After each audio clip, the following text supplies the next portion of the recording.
Welcome to our channel. నేను రమారావి. మామూలుగా సహస్రావధానులు, శతావధానులు వాళ్ళ పేర్లు వింటుంటా ఉంటాయి. శ్రీయుతులు గరికపాటి నరసింహారావు గారు, మాడుగుల నాగపండి శర్మ గారు, పాలపర్తి శ్యామలానంద ప్రసాద్ గారు, ఇట్లా వీళ్ళంతా శతావధానం చేస్తారు, సహస్రావధానం కూడా చేస్తారు కాబోలు. అవధాన ప్రక్రియ చాలా టఫ్ అని, చాలా కష్టసాధ్యమని మనం భావిస్తాం. చాలా ఈ గొప్ప పని అది. అయితే స్త్రీలు కూడా శతావధానులు, సహస్రావధానులుగా ఉంటుంటారండి. మరి శతం సహస్రం ఒకే మాట వరుస కంటున్నా కానీ అవధానం చేస్తాం. 10 రకాల పనులు ఎట్ ఏ టైం చేయటం అవధానం అంటే అదే కదా. అయితే మనకి ఏ గుర్తింపు ఉండదు, మనెవరు మేకతోలు కప్పరు, గుర్తింపులు ఉండవు. కానీ ఈ అవధాన ప్రక్రియ చాలా సహజంగా మన జీవితాల్లో ఉంటూ ఉంటుంది. ఏం చేస్తాం చూద్దాం. పొద్దున్నే లేస్తాం అనుకోండి, లేచి బ్రష్ చేసుకుని లేదా ఒక చెంబు నీళ్ళు పోసుకుని, రకరకాల ఎవరి అలవాట్లు వాళ్ళవి. వంటింట్లోకి వస్తే ఒక స్టవ్ మీద, ఒక దాని మీద పాలు, ఇంకో దాని మీద డికాక్షన్, ఇంకో దాని మీద కుక్కర్ పెడతాం, చపాతీలు పిండి కలపటం, కూరలు దరుకోవటము, పని మనిషి వస్తే ఆ గిన్నెలు బయటేయటం, అప్పుడే పిల్లల్ని నిద్ర లేపటం, పాలవాడు వస్తే పాలు తీసుకోవటం. ఇప్పటికి ఎన్ని అయినాయి ఏమిటో చాలా చెప్పాను, లెక్క పెట్టగంట. ఇవన్నీ అయినాయా? వీటితో పాటు మధ్యలో ఫోన్ కాల్స్ వస్తాయి, ఆకుకూరలు మాతో వినిపిస్తుంది, ఎక్కడో వినపడిన అరటిపళ్ళ వాళ్ళ కేకని చూసుకుని అరటిపళ్ళ అబ్బాయిని పిలుచుకుంటాము. ఇప్పటికి ఇంకా చాలా పనులు అయిపోయినాయి. ఇవి కాకుండా మధ్యలో పిల్లల తాలూకు మేల్కొల్పులు, చిన్న పొన్న పిల్లలుంటే వాళ్ళ తాలూకు బాత్రూమ్ కాల్స్, చిట్టి పిల్లలు ఉన్న వాళ్ళకి. అక్కడి నుంచి ఇంకా కొంచెం ముందుకెళ్తే ఈ కుక్కర్లు, పాలు గీలు దింపేస్తే మళ్ళీ టిఫిను, దాని ఏర్పాటు, దాన్ని ఒకళ్ళకి పెట్టడము, ఒకడికి నోట్లో పెట్టాల్సి రావటం, ఇంకొకటికి బాటిల్లో పాలు పోసి అందించాల్సి రావటం, ఇలా ఇలా రకరకాల పనులు చేసేస్తాం. మల్టీ టాస్కింగ్ అంటారు సింపుల్గా దీన్ని. ఒకేసారి రకరకాల పనులని హ్యాండిల్ చేయటం. సాధారణంగా గృహిణులు అందరూ, ఇళ్లల్లో ఉండే ఆడవాళ్ళందరూ ఈ పని చేస్తారు. మగవాళ్ళు కూడా చేస్తారనుకోండి, మనం వాళ్ళ సంగతి మాట్లాడలేదు కదా, మనం మామ్లో ఉన్నాం కాబట్టి మన సంగతే మనం మాట్లాడదాం.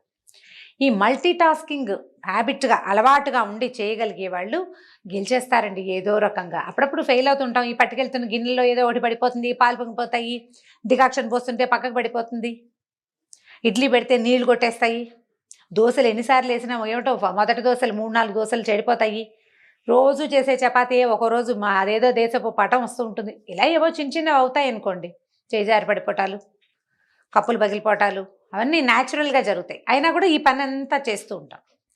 ఇది ఏ ఏజ్ వాళ్ళు చేయగలుగుతారు, ఏ ఏజ్ వాళ్ళు చేయలేరు అని చెప్పడానికి వీల్లేదండి. ఈ మల్టీ టాస్కర్స్గా ఉండటం అనేది ఒక బేసిక్ ప్రజ్ఞ. జనరల్గా తల్లుని చూసి పిల్లలు నేర్చుకుంటారు ఇవి. ఇప్పుడు చదువుకుంటున్న పిల్ల ఏదో గబగబా కాలేజీకి తయారవుతుంది, ఏదో స్కూలు తయారవుతుంది, అమ్మాయి ఏదో వంట చేసి పెడుతుంది, బాక్స్ ఆవిడే పెడుతుంది, జళ్ళు కూడా అమ్మాయి వేస్తుంది, లే లే లే లే నిద్ర లేపటము, నీళ్ళు బొర్లిపోతున్నాయి, బకెట్లో నీళ్ళు తిప్పేసాం, వెళ్ళని, వేడి నీళ్ళు మరిగిపోతున్నాయి తీసుకోమని తల్లులే పరిగెడుతూ ఉంటారు. ఈ పనులన్నీ చేయించుకున్న పిల్లలు కాస్త పెద్దవాళ్ళు అయ్యాక ఉద్యోగాల్లో చేరి, ఏ పెళ్ళిళ్ళు అయితే ఉద్యోగాన్ని పెళ్లిని చక్కగా బ్యాలెన్స్ చేసుకోగలుగుతారు. ఇలాంటి బంగారు తల్లుళ్ళకి చెప్పక్కర్లా, వాళ్ళకు వచ్చు అవన్నీ. కొంతమందికి రావు చూడండి, వాళ్ళకి చెప్పాలి. ఎవరికి రావో చూద్దాం. తల్లులే అన్నం పెట్టి, తల్లులే తయారు చేసి, తల్లులే ఇస్త్రీ బట్టలు కూడా చూసి పెట్టిన వాళ్ళకి కొంచెం తక్కువగా వస్తాయండి. వస్తాయి వాళ్ళకు కూడా, కానీ బాగా రాదు. వీళ్ళు చాలామంది మాకు టీ పెట్టడం రాదు, మాకు అన్నం వండటం రాదు, అన్నీ మా అమ్మే చేసేది, మా అమ్మ సరిగా పెంచలేదు, మా అమ్మ నాకు నేర్పించలేదు, ఇలాంటి కంప్లైంట్లతోటి అరకొరగా పనులు చేస్తూ ఎప్పుడు తమ విసుక్కుంటూ లేదా ఎవరితోటైనా విసుక్కోబడుతూ అలా ఉంటూ ఉంటారు. బీ ఏ మల్టీ టాస్కర్, ఇది వాళ్ళ మన స్లోగన్. మల్టీ టాస్కర్ అవ్వండి, అవధాని అయిపోవాలి. మనం ఎలా అయిపోతామో చూద్దాం. ఉద్యోగం కొత్తగా చేరిన అమ్మాయి చదువు అయిపోయింది, ఉద్యోగంలో చేరింది, పెళ్లి కాలేదు, పెళ్ళి అవల, ఇంకా అమ్మ దగ్గరే ఉంది. అలాంటప్పుడు ఏం చేస్తారంటే, పిల్లలు చక్కగా షోగ్గా తయారయ్యి ఉద్యోగాలకు బాగా వెళ్తారు, మంచి మంచి జీతాలు వస్తాయి, లేదా చిన్నదో పెద్దదో జీతం వస్తుంది అనుకుందాం, ఏదో ఇంటికి సరదాగా 2 వస్తువులు తెస్తారు, అమ్మని సినిమాకి తీసుకెళ్తారు, ఏమైనా కొనుక్కొస్తారు. ఆ పిల్లకి వేళకి అమర్చి పెట్టడం తన డ్యూటీగా భావిస్తుంది అమ్మ. డ్యూటీగా భావించి, అసలే పిల్ల కష్టపడి వస్తుందని సాయంత్రానికి పిల్ల రాగానే వేడివేడిగా ఏదో అంత తినడానికి చేసి పెట్టడం, ఓ కాఫీయో టీయో ఇవ్వటం, పిల్ల రిలాక్స్ అయ్యేటట్టుగా చూడడం, అది ఏదైనా షికారుకి వెళ్తానంటే దాని ఏర్పాటు కూడా చేయటం, బట్టలు ఉతికించడం, ప్రెస్ చేయించి రెడీగా పెట్టడం, ఏదైనా కుట్లు గిట్లు ఊడిపోతే ఇమీడియట్గా ఆ కుట్లు గబగబా చేత్తోటో కాలుతోటో ఏదో రకంగా వేసేసి ఇచ్చేసి పిల్లలకి అన్ని రకాలుగా వైనంగా ఏర్పరిచే తల్లులు ఎక్కువగా ఉన్నారండి ఇవాళ రేపు, చాలా ఎక్కువగా. మగపిల్లలకి ఇలాగే చేస్తారు. నేను పిల్లకి ఎందుకని చెప్తున్నానంటే, మన మామ్స్ గురించి మాట్లాడాలి అని అనుకుంటున్నాం కాబట్టి. ఇలా అలవాటైన పిల్లలు, ఆడపిల్లలు రేపొద్దున ఒక 4-5 సంవత్సరాలు ఉద్యోగం చేశాక వివాహం చేసుకుంటారా, అప్పుడు ఈ వెనకాల అమర్చి పెట్టే అమ్మని మిస్ అవుతారు. ఎవరు అమర్చి పెట్టకపోయేసరికల్లా అన్నీ తమే చూసుకోవాల్సి రావటం కాకుండా ఈ కొత్తగా ఏర్పడిన కొత్త అదనపు బాధ్యత ఉంది కదా, వైఫ్ బాధ్యత, భార్య బాధ్యత, అది కష్టమైపోతుంది. హ్యాండిల్ చేయలేకపోతారు, విసిగిపోతారు. పైగా అవతల వాళ్ళ వాంటింగ్స్ ఎక్కువగా ఉంటాయి. అందులో అత్తవారు వాళ్ళు ఉంటే ఇక అసలు చెప్పనే అక్కర్లేదు. మా పిల్లకి అన్నీ వచ్చు, ఉద్యోగం చేస్తున్నా, మా అమ్మాయి వంట చేస్తుంది, నీకు అది కూడా రాదా అంటారు. మనం పిల్ల బట్టలు ఇస్త్రీలే చూసుకోదు, అన్నీ అమ్మాయి చేసి పెట్టిన పిల్లకి అన్నం వండటము, టీ కలపటము ఎలా వస్తుంది? చచ్చి చెడి ఎలాగోలాగా నేర్చుకోవాలి. ఉద్యోగానికి 6 నెలలు సెలవు పెట్టి నేర్చుకోమంటే కుదురుతుంది? కుదరదే. సెలవులు గిలవులు కుదరవు. ఉద్యోగానికి వెళ్ళిపోవాలి. మహా అయితే 10-15 రోజులు సెలవు ఇస్తారు పెళ్ళికి. ప్రీ మ్యారిటల్ సెలవులు, పోస్ట్ మ్యారిటల్ సెలవులు అని. అంటే డెలివరీ లాగా చెప్తున్నాను అనుకోండి, కాదు, పెళ్ళికి ముందు ఏదో మెహందీ ఉంది, అది ఉంది, ఇప్పుడు అడుగుతున్నారు కదా, ఓ వారం 10 రోజులు సెలవులు తీసుకోగలుగుతారు. ఉద్యోగం వెళ్ళిపోవాలి, మరి ఇల్లు అది చేయొద్దు, అది కూడా చేయాలి. ఈ రెండింటినీ బ్యాలెన్స్ చేసుకోవడానికి ముందు నుంచే మల్టీ టాస్కింగ్ ప్రాక్టీస్ కావాలి. I think you people catch my point. మీకు సరిగ్గా అర్థమైంది అనుకుంటున్నాను. అమ్మాయిలని దీనికి రెడీ చేయండి. ఇది ఒక ప్రీ మ్యారిటల్ కౌన్సిలింగ్ లాంటిది అని అనుకోండి. అబ్బాయిలను రెడీ చేసేందుకు ఇంకొక పాయింట్ మళ్ళీ చెప్పుకుందాం. ఇది 13-14 సంవత్సరాల వయసు ఉన్న పిల్లల దగ్గర నుంచి స్టార్ట్ చేయాలండి తప్పకుండా. ఎందుకంటే ఆడపిల్లలు ఇప్పుడు ఉద్యోగాలకు వెళ్తున్నట్టే ఇంట్లో పని చేసుకోవాల్సిన అవసరం ఖచ్చితంగా ఉంది. ఆడాళ్ళు ఎందుకు పని చేయాలి ఇలాంటి ప్రశ్నలు వేసి మీ అభిప్రాయాలు మార్చుకోండి అని మాత్రం స్లోగన్స్ ఇవ్వకండి. ఈ స్లోగన్ ఇచ్చే వాళ్ళకు కూడా డెఫినెట్గా తెలుసు మీ ఇంట్లో పని మీరు చేసుకుని బయటికి రావాలి. భర్త లేకపోతే మీరు ఒకళ్ళే అయినా చేసుకోవద్దు. ఎలకాలం అమ్మ ఉంటుందా? ఎలకాలం ఎవరైనా ఉంటారా? ఉండరు. మన పని మనం చేసుకోవాలి. మనతో పాటు ఇంకొకళ్ళు ఉంటే వాళ్ళ పని కూడా చేయాలి. మనకి పిల్లలు పుడితే వాళ్ళ సంగతి కూడా చూసుకోవాలి. ఖచ్చితంగా చూడాల్సిందే. ఆడవాళ్ళు ఎందుకు చేయాలి ఇలాంటి ప్రశ్నలు వేయద్దండి, మగవాళ్ళు కూడా చేయాలి. దాని సంగతి మళ్ళీ మాట్లాడదాం. ఇది స్పెషల్గా ఆడపిల్లల కోసమే, ఆడపిల్లల తల్లుల కోసం. చాలా చిన్నప్పటి నుంచి 4-5 ఏళ్ల వయసు అప్పటి నుంచి పిల్లలకి చిన్న చిన్న పనులు అలవాటుగా మప్పండి. మా పిల్ల పని చేస్తుంది, కప్పు తీసుకెళ్ళి లోపల పెట్టమ్మా అని తాత్కాలికంగా కాదు, హాల్లో కప్పు కనపడితే కిచెన్లో పెట్టాలి అనేది ఒక ప్రాక్టీస్గా చేయించండి. ప్రాక్టీస్. చిన్న పొన్న బట్టలు మడత పెట్టుకోవటం, తన బట్టలు తను సర్దుకోవటం, తన అల్మార్ తను అరేంజ్ చేసుకోవటం. ఎలాగా? స్కూల్ వర్క్ చేస్తూనే. ఈ పని మానేసి ఆ పని చేయటం కాదు, దాంతోపాటే ఇది చెయ్యాలి. అక్కడి నుంచి 10-14 ఏళ్ళు వచ్చేసరికల్లా ఒక పిల్లలు జడలు వేసుకోవటం, తమ జడలు తాము అరేంజ్ చేసుకోవటం, బట్టలు అరేంజ్ చేసుకోవటం, అమ్మకి ఏదైనా ఒక కూర తరిగి పెట్టడము, ఒక దోసపిండి గ్రైండర్లో వేస్తే అది తీయటం, దోశలు వేయటం, అట్లా వెనకాల పని కాసేపు అయినా రోజులో. ఎక్కడ చదువుకునే పిల్లలకి ఎక్కడ సమయం దొరుకుతుందండి అని ఇలాంటి ప్రశ్నలు వేయొద్దండి. చదువుకునే పిల్లలు, పనిచేసే పిల్లలు బోల్డ్ మంది ఉన్నారు. ఇది పని నేర్చుకొని వాళ్ళకి చెప్తున్నాను. ఖచ్చితంగా మీ పని మీరు చేసుకోవాల్సిందే. మా పిల్లలు చేయరండి అని నాకు ఒక ఆవిడ ట్విన్స్ ఉన్నారు, మా వాళ్ళిద్దరు అసలు ఏ పని చేయరు, ఏదైనా పని చెప్తే పోట్లాడతారు. మా హస్బెండ్ కూడా పిల్లలకి పని చెప్తావేంటి అంటారండి, ఏం చేయాలి అని అడిగారు. ఆవిడ కూడా ఇది ఆన్సరే. తండ్రుల్ని మీకు మీ పిల్లలకి మధ్యలోకి రానివద్దు, అసలు రానివ్వడానికి వీల్లేదు. పిల్లలకి పని నేర్పకపోతే వాళ్ళు అవస్థపడతారు అనే జ్ఞానాన్ని భర్తలకు ఇవ్వాలి మీరు తప్పకుండా. పనులు నేర్చుకోవాలి. ఒకటేసారి 4 రకాల పనులు చేయగలిగే కెపాసిటీ పిల్లలకి 20 సంవత్సరాలు వచ్చేసరికి వచ్చేయాలి. రేపు తప్పి తగిలి ఫారిన్ వెళ్ళారనుకోండి, పీజీ చేయడానికి వెళ్తారు, ఇక్కడ కాకుండా వేరే ఊరు వెళ్తారు, ఎక్కడైనా ఉండటానికి వెళ్తారు, చదువుకోవడానికే.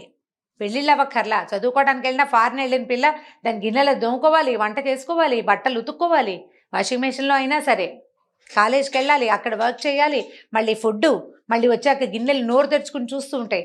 ఇన్ని పనులు చేయొద్దు. ఏ అలవాటు లేకుండా చక్కగా అస్తాద్పరంగా అరిచేతిలో వెన్నముద్దలాగా పెంచిన పిల్ల వెళ్ళి ఏం చేస్తుంది అక్కడ?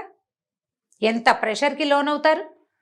ఇదంతా ఈజీ, సింపుల్, నేను చేసేయగలను అని అనిపించేలాగా మీ పిల్లల్ని రెడీ చేయండి. అది 13-14 నుంచి తప్పకుండా స్టార్ట్ చేయాలండి. పిల్లలకి ప్రాపర్గా కూర్చోవటం నేర్పిస్తాం. సరిగా కూర్చో, బాగా కూర్చో అని చెప్తారు కదా, ఎవరైనా చెప్తారా? అలాగే ఈ పని నీది, ఇది నువ్వు డెఫినెట్గా చేయాలి అనేది ప్రాక్టీస్ చేయించండి. ఒకవేళ ఇలా కాదు, మన దగ్గర 20-22 ఏళ్ల పిల్లలు ఉన్నారనుకోండి, పెద్దగా ఏం చేయరు, అన్నీ మనమే అరేంజ్ చేస్తాం. అరేంజ్ చేయటం మానేయండి. పిల్లల్ని వాళ్ళ అరేంజ్మెంట్స్ వాళ్ళు చేసుకునేలాగా చేయండి. చెప్పండి వాళ్ళకి, వాళ్ళ అరేంజ్మెంట్స్ వాళ్ళు చేసుకోవాలి. మల్టీ టాస్కర్ అయిన వాళ్ళు గెలుస్తారు జీవితంలో వితౌట్ ప్రెషర్. నీకు ఒక మంచి ఉద్యోగం వచ్చింది, నువ్వు అక్కడ బాగా పేరు తెచ్చుకుంటావు. ఇంట్లో ఈ వెనకాల ప్రెషరు, ఇక్కడ పని అంతా ముగించేసుకుని అక్కడికి వెళ్ళి చేయాలి. ఒక హెల్పర్ని పెట్టుకోవచ్చు. బాగా సంపాదన ఉంటే తప్పకుండా ఒక పని మనిషిని పెట్టుకుంటారండి, ఇంకెవరో కేర్ టేకర్ని పెట్టుకుంటారు. వాళ్ళని మాత్రం మేనేజ్ చేయొద్దు, వాళ్ళ అమ్మలు కాదు కదా, వాళ్ళని మేనేజ్ చేయాలి. దానికైనా మనకి మల్టీ టాస్కింగ్ రావాల్సిందే. దానికోసం ట్రై చేయాలండి. ఆలోచన మార్చుకోండి. ఇప్పుడు 24-26 సంవత్సరాల ఆడపిల్లలు ఉద్యోగాలు చేస్తూ ఇంకా వివాహాలు కాని వాళ్ళు ఉంటారు, చేసుకుంటారు ఎప్పుడో. మీరు కూడా ప్రాక్టీస్ చేయండి. 4 రకాల పనులు ఎట్ ఏ టైం చేయటం. ఇది అవసరమా అంటే డెఫినెట్గా అవసరమేనండి. మీరు kitchen, house hold things manage చేయగలిగితే అది బ్రెయిన్ అలవాటు అయిపోతే ఏముండదండి. బ్రెయిన్లో ఓ పక్కన పడి ఉంటాయి ఆ వ్యవహారాలన్నీ, అందుకంటే ఏముండదు. ఇది మేనేజ్ చేయగలిగే వాళ్ళకి ఒక రకమైన కాన్ఫిడెన్స్ ఉంటుందమ్మా. అది ఆలోచించండి. ఈ కాన్ఫిడెన్స్ని డెవలప్ చేసుకునేందుకు ప్రయత్నం చేయాలి. పిల్లల్లో అది డెవలప్ చేయడానికి ప్రయత్నం చేయాలి. ఒకవేళ మనకి 2 పిల్లలు ఒకే వయసు వాళ్ళు ఆడ మగ ఉంటే ఇద్దరితోటి పని చేయించండి. పిల్లలతో పని చేయిస్తావా అని ఎవరైనా అడగడానికి అసలు వీలే లేదు. పని చేయించకపోతే చాలా కష్టం రేపొద్దున. ఏ రోజు ఎటుపోయి ఎటొస్తుందో తెలియదు మనకి.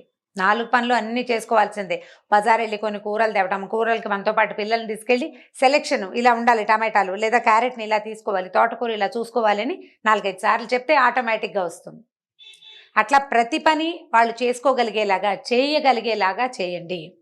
ఇది ప్రాక్టీస్ చేయండి. ఈ 4 రకాల పనులు చేయగలిగే ప్రాక్టీస్ ఉన్నవాడు బయటికి వెళ్ళి ఏదైనా చేస్తాడు. లేదా బయట పని ఒకటే వచ్చి ఇంటి పని రాకపోతే ఎవరొచ్చి అన్నం పెడతారా అని చూసే పరిస్థితి వస్తుంది. అన్నం కోసం వెయిట్ చేయకపోయినా చెయ్యలేకపోతారు.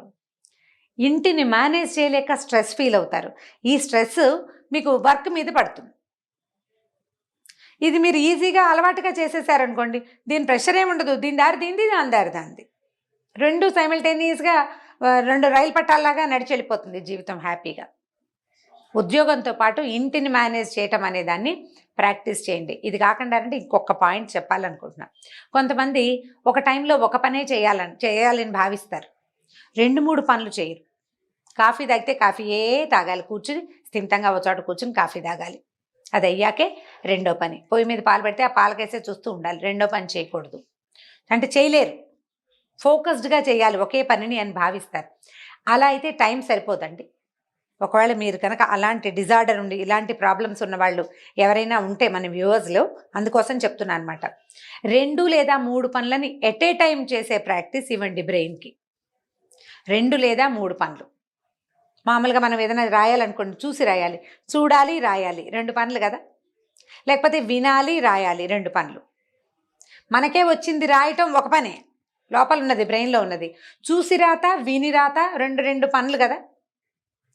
ఇవి రాసుకుని ఇలా చేయటం వల్ల కూడా మీకు మల్టీ టాస్కింగ్ మెల్లిగా ప్రాక్టీస్ అవుతుంది. ఒకవేళ మీరు అలా ఫోకస్డ్గా చేయలేకపోతూ ఉంటే కనుక ఏదైనా వింటూ దాన్ని రాయడానికి ట్రై చేయండి. వినపడుతున్న పాటని నోట్ చేసుకోవటం లాంటివి. అప్పుడు కొంచెం బ్రెయిన్ దానికి ట్యూన్ అవుతుందన్నమాట ఈ ప్రాక్టీస్కి. ఆ సమస్యలు ఏమీ లేని వాళ్ళైతే రకరకాల పనులు, అన్ని పనులని ఒక్కొక్కసారి చేయగలమా లేదా అని చూసుకుని, ఈజీగా చేయటం ఎలా అనేది చూసుకుని వాటిని మన జీవితంలో భాగాన్ని చేసేసేయండి. అప్పుడు మీరు అన్నిటినీ హ్యాండిల్ చేయగలుగుతారు. మనం కూడా పెద్ద పెద్ద వాళ్ళ పేర్లలాగానే సహస్రావధాని, శతావధాని అని అనిపించుకోవచ్చు. చక్కగా అన్ని పనులు చేసేసుకుంటుంది. ఇంటా బయట గెలుస్తున్నాము అని అనిపించుకోవాలంటే ఇది చాలా ముఖ్యంగా చేయాలి. ఈ ఇంటి ప్రెషర్ వల్ల ఆఫీస్లో సరిగా హ్యాండిల్ చేయలేకపోతే మనకు అక్కడ మంచి పేరు రాదు. ఒకవేళ ఆల్రెడీ మంచి పేరు ఏదైనా ఉంటుంది, పోతుంది. జనరల్గా పిల్లలు పుట్టిన కొత్తల్లో కొంచెం ఇలా కష్టంగా అయిపోతుంది. నిద్ర సరిపోదు, పిల్లల్ని హ్యాండిల్ చేయలేకపోతాము, పెద్దవాళ్ళని హ్యాండిల్ చేయలేకపోతాము, ఇల్లు వాకిలంతా క్లమ్జీగా అయిపోతుంది వ్యవహారం. ముందు నుంచి ఈ ప్రాక్టీస్ ఉన్నవాళ్ళు కొంచెం ఈజీగా చేయగలుగుతారు. కాస్త ఈజీగా ఆలోచించి చూడండి. మల్టీ టాస్కింగ్ చాలా సులువు బై ప్రాక్టీస్ చేస్తే చాలా సులువుగా ఉంటుంది. ఇది ఆలోచించి నా జీవితంలో ఇది ఉందా లేదా, ఒకవేళ ఇది లేకపోతే దీన్ని ఇన్కల్కేట్ చేసుకోవాలి అని భావించే వాళ్ళకి, ఒకటి పిల్లల్లో ఈ రకమైన ప్రవృత్తిని ఇలా అన్ని పనులు చేయగలిగి 4 పనులని ఎట్ ఏ టైం చేయగలిగే సామర్థ్యాన్ని పెంపొందించాలని భావించే వాళ్ళ కోసమే ఈ వీడియో చేయబడింది. ఇది కనుక మీకు నచ్చినట్లయితే లైక్ చేయండి, షేర్ చేయండి. మరిన్ని వీడియోస్ కోసం మా ఛానల్ని సబ్స్క్రైబ్ చేసుకోండి.